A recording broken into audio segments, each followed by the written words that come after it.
بسم الله الرحمن الرحیم. السلام علیکم مینوالو، زه بریال وفا یم تاسو ته مخاطب نیغ په نیغه د ګرین سټوډیو نه.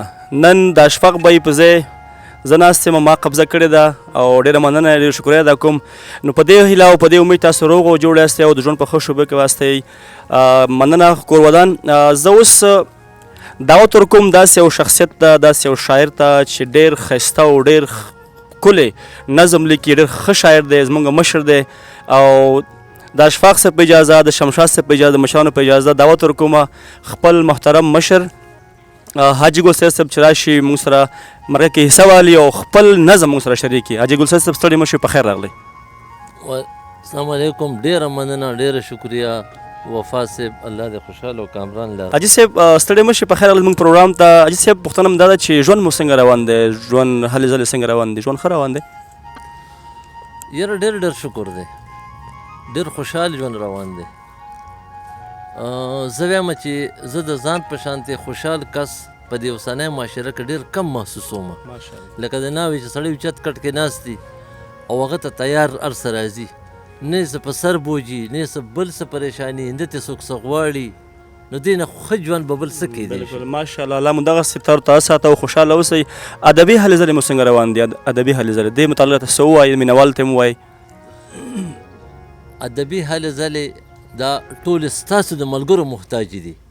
دا موږ چې ټول ملګري یو بل سره یو ځای شو او د ادبو په یو صنف باندې، د ادبو په یو رخ باندې موږ خبرې اترې وکړو، موږ څه شعر کړو، څه ووایو، دغه زموږ کامراني او کامیابي ده.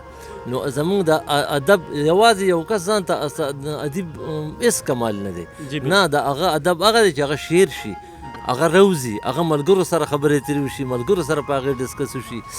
شکر دی ادبي. مننه حاجي صاحب، ډېره مننه. مینوالو حاجي صاحب څنګه خبرې وکړې، ډېرې ښایسته خبرې وکړې، ځکه چې شاعر یوازې اسم نه دی، نو شاعر د معاشرې سترګې دي او دا یقیني صحیح خبره ده چې شاعر ته موږ داد ورکوو، موږ هغه چې کوم دی وهڅوو.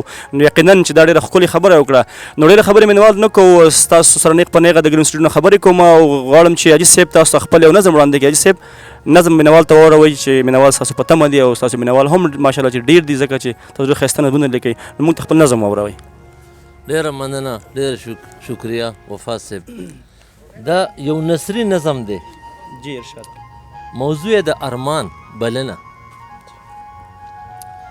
ما وی چې ته به راشې، ما سره به کښېنې، د څو خبرې به راسره وکړې.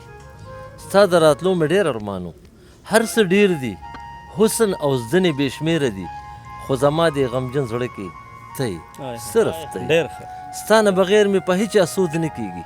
ستا په تمه یم، انتظار کې ناست یم، خپله تنهایي مې ستا د راتلو په انتظار کړې ده چې ته به راشې او د زړه وران چمن به ګلې ګلزار شي.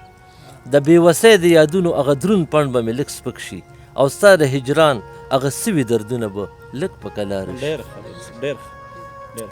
زه به تازه شم او لکه د ښایسته ناوې د پرکیفه ژوند به نوي شروعات وکړم او د زړه په فرسوده گلشن کې به مې تازه کلی راوټوکېږي.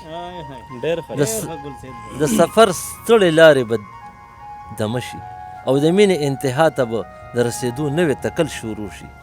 د سفر هغه درانه زحمتونه به ستا د راتلو په اداګانو هیر شي او ستا نوي یادونه به زما د تنهایۍ وصال شي. زه به ډاډه روان شم، د ایسارېدو ټولې بانې به تس نس کم. ته خو یوازې د ښکلا جانان نه یې، ستا مینه حوصله ده، ډاډګیرنه ده، تیارو له رڼا ده. ته خو د شعوري زدنو یو بل مشال یې، د نوي تخلیق یو نوی خیال یې، د الفتونو د معراج پاسبان یې، د زړه د کیفونو ترجمان یې. ستا مثال خو د هغه ابګینې چینې دی چې په شفافیت کې رمزونه ښکاري، د ګنګخړو نه بېنیازه وي.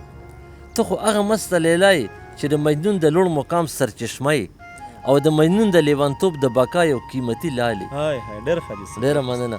ته چې څومره د انوارو په پردو کې پټه محبوبه یې، دومره د شغلې د زړګي ګوټ ګوټ کې ښکاره دي. د شغلو په پلوشو د ارمانونه فخر کوي او د راز د حجابونو نه دي سړي کې بهر ځلیږي. په ټولو حسیاتو دي تجلیات خوارې دي. نو ما وی چې ته به راشې، ما سره به کښېنې، زه په دې امیدونو پایم او دې غمجن زړه ته تسلي ورکومه چې را به شي، خامخا به راځي، ځکه چې زما د زړه د سوي کیفونو واګدار ته یې. ما وی چې ته راشي نو زه به تاله په لپو لپو وجاړم او د خپل شلېدلي ګریوان ټول تارونه به تا ته وشمارم د زړه په شاړو کوڅو کې به دې وګرځوم او د زړه د زخمونو هغه واز پرارونه به درته وښیم او د سرو وینو بېواره څڅېدل به تا ته ډالی کړم. ډېر ښایسته ډېر ښایسته ډېره مننه. ډېر ښایسته.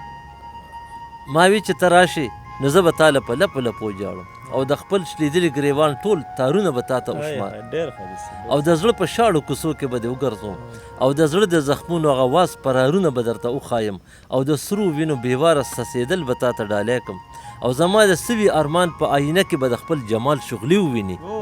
ډېر ښایسته ډېر زبردست. ډېره مننه. او لکه د بیړ بازار به زما د زړه هغه تږي کیفونه وویني کوم کې چې د مرام او د خوږې مینې سازونه پراته دي. د خپل وصال هغه مدهوشه سلګی به هم وویني. زما سود به وشي د ارمان تنده به ماته شي او د سلګو هره ساه به مې لطف انګیزه شي او غمجنې اوښکې به مې خوشحاله شي. بیا که د چا سیال نشم نو ګنګوسه خو به شم. د لوی قلا د دروازې مات ور خو به شم. د ورکي د لمحې لمحې د رڼا یوه ذره خو به شم.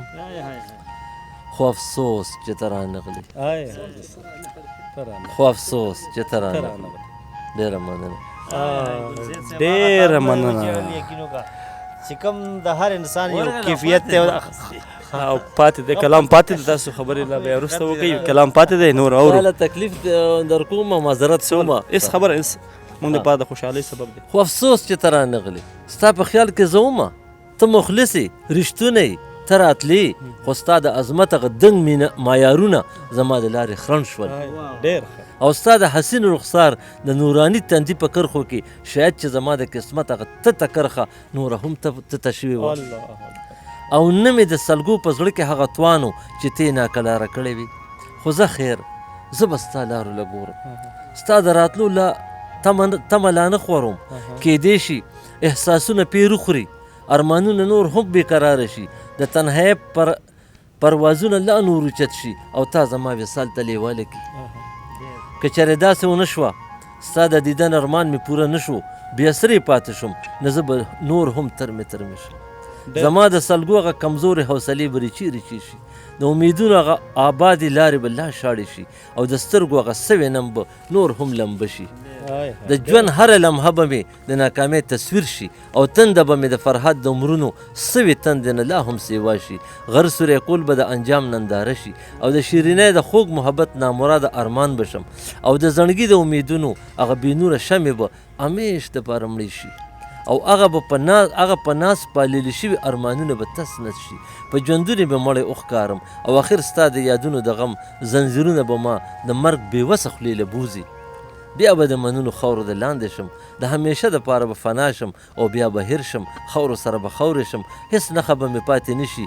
کائنات به ژوندي وي د سحر زړه راښکونکې هواګانې به ژوندی وي هغه کور مالت او کوڅې به وي محفلونه به وي او ستا رنګینې ګلمخې اداګانې به وي د بلبلو شور به وي د صحراګانو خاموشي به وي خو زه به نه یم. زما د نزاکتونو نه به ستا د محبت کوڅې خالي وي د محبتونو سرې ډولۍ او د نکریزو پیمخې لاسونه به وي او شاید چې ستا د نازونو خمار به لا سیوا شوی وي خو زه به نه یم.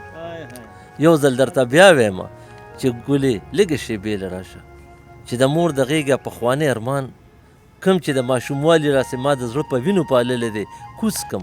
صنمه ته ډېر خوږ یې ستا نازونه ډېر خواږه دي تا سره یوه شېبه ناسته ډېره خوږه ده. ته خو هغه ملاله یې چې ستا لیدو ته مې ارمانونه په انتظار دي. ډېرې د غم اوږدې شپې تا له سبا کومه د لیونتوب ټول مینارونه تا ته خپو کې کېدمه. ستا مینه چې چا هم لیدلې ده پړک شوی دی رڼا شوی دی په سلګو کې د خمار نشې پیدا شوي دي او بیا یې په بېوسه لاسونو لوی کمرې هوارې کړي دي. ای زما د زړه ګلابه ای زما د دردونو آرامه یو ځل خو راشه که سپرلی نه وي ګل شوی نو زه به یې د زړه په وینو رنګین کړم خو راشه او زما اوده سرور ژوندی که زما مدهوشي لیونی که او زما فریادونه راته که مایوسه سلګی مې تسلی که. ستا د راتلو منتظر یم ستا لارو له ګورم چې ستا د قدمونو نښې ښکل کړم او تا ته شاندار هرکلی ووایم نیمګړې نیمه خوا مې مه پرېږده. هسې نه زه نه یم او ته بیا د راتلو ارمان وکړې او ما ته بیا راتلل د ارمان جوړ نه شي ناسور نه شي خو اوس راشه. ډېر ښه حاجي صاحب ډېر ښایسته نظم. حاجي صاحب په خپل نظم کې وویل چې صنمه ته ډېر خوږ یې. زه وایم چې حاجي صاحب تاسو خپل هم خواږه یې، ستاسو کلامونه هم ډېر خواږه دي، ستاسو لفظونه هم یقینا ډېر زیات خواږه دي. هغه خبرې مو وکړې چې زموږ په ذهن کې اړوي نه.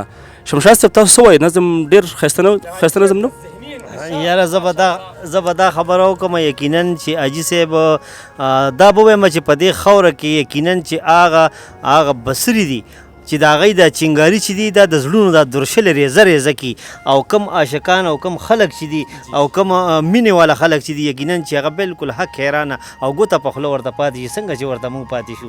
نو ګل سید صاحب یقینا چې یو ډېر عظیم او یو ډېر بهترین نثر مو لیکلی و چې موږ خو به بالکل ریزه ریزه کړو. ډېره مننه، خوشحاله اوسئ او الله دې په قلم کې هم دغسې برکت سیوا کا چې دغسې ښکلي ښکلي نثر لیکي. مننه شمشاد صاحب ډېر ښایسته خبرې مو وکړې. یقینا خبرې کول خو ډېر پکار دي، خو څو خبرې منظر صاحب هم غواړي چې څو خبرې وکړي ځکه چې ډېر ښایسته نظم او ډېر اصل کې زه به داسې خبره وکړم چې په حاجي صاحب باندې خبرې کول به یو پوره مکتب غواړي، پوره یو اکیډمي به غواړي، پوره یو صنعت به غواړي، ډګري به غواړي. هغه الفاظ هغه خبرې خو به موږ وکړم چې زموږ په دې علاقه کې، بلکې زه به دا ووایم چې نثري لحاظ سره چې حاجي صاحب کوم کار کوي، کوم خدمت کوي، کوم محنت کوي، هغه ډېرو کمو خلکو کړی دی. او بیا چې کوم نظم لیکي، کوم جوور نظم لیکي، کوم هغه غرق نظم لیکي، کوم گهرا ډیپ چې ورته موږ وایو څومره هغه ډیپ ځي په دې کائنات پسې، په دې قدرت پسې، په دې فطرت پسې، په دې خدای پسې، په دې مذهبونو پسې چې حاجي صاحب څنګه ډیپ ځي. نو یو وخت داسې راشي چې سړی ووایي چې یاره حاجي صاحب تا ژوند څنګه دلته کې تېرېږي، ته څنګه ښکار شوی نه د دې بربریت او د دې استحصال او د دې تنګ نظرۍ تعصب او د شدت پسندۍ. خو حاجي صاحب ته الله ډېر عمر ورکړي او الله دې د خلک په باندې پوه کړي چې حاجي صاحب په کوم مقام دی، په کوم سټیج دی. نو هغې ته موږ نشو رسېدی. موږ به دا خبره دلته ختمه کړو چې حاجي صاحب تا له دې الله پاک ډېر عمر درکړي چې تا نه موږ داسې ډېرې خبرې زده کړو او ډېر نظمونه او کلامونه درنه واورو. ډېره مننه.